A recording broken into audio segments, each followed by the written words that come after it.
When the Brotherhood of Locomotive Engineers bought up vacant land and built the city of Venice, they hired John Nolan to design it. And he laid out the city so well, more than 100 of those original buildings still stand today. And as ABC 7's Linda Carson reports, that's one reason Venice is such a great place to call home. Everybody's familiar with Venice Avenue, but just one block away is historic Burgandy Square. It's a unique collection of shops and restaurants, and the whole area looks very much like it did in 1926. That's the year the city of Venice was built by the Brotherhood of Locomotive Engineers. Seeing how well the new city was going, other investors jumped on the bandwagon and built these 4 buildings on Miami Avenue. Mr. Thomas Green from St. Petersburg built the building here behind us. Has 10 apartments on the 2nd floor, had 5 offices, 4 stores, and in the end building right here in front of us, there was an arcade for garage where you could pull your Model T in and have it serviced out of the sun.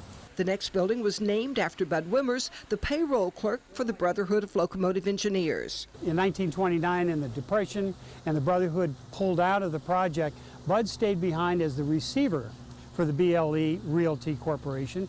He also became the person representative for the power company, water company, telephone. So if you wanted to buy a house in Venice, you went through Bud for everything. Tenants in the 3rd building have come and gone over the years. From barber shop, the elementary school was there in the 1930s.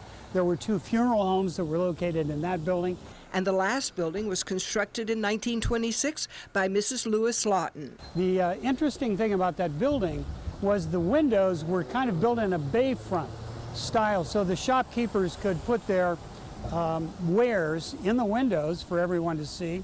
Burgandy Square was made up of 4 distinctive buildings until a decade ago, when the spaces between them were filled in with shops, making it one continuous block. 2 years ago, a businessman committed to historic preservation bought out the entire block. And wants to continue to build and renovate it in that manner so it retains its grandeur of the 1920s. You can learn more about Burgandy Square in an article Larry Humes recently wrote for the Venice Gondolier. He says it's very important to Venice's future to preserve its past. The whole city is our museum. That's the beauty of it. If you go to another city, or like Sarasota or Tampa, we have a building that says this is the way it used to look. This is the way it looked. Linda Carson, ABC 7, your Suncoast News.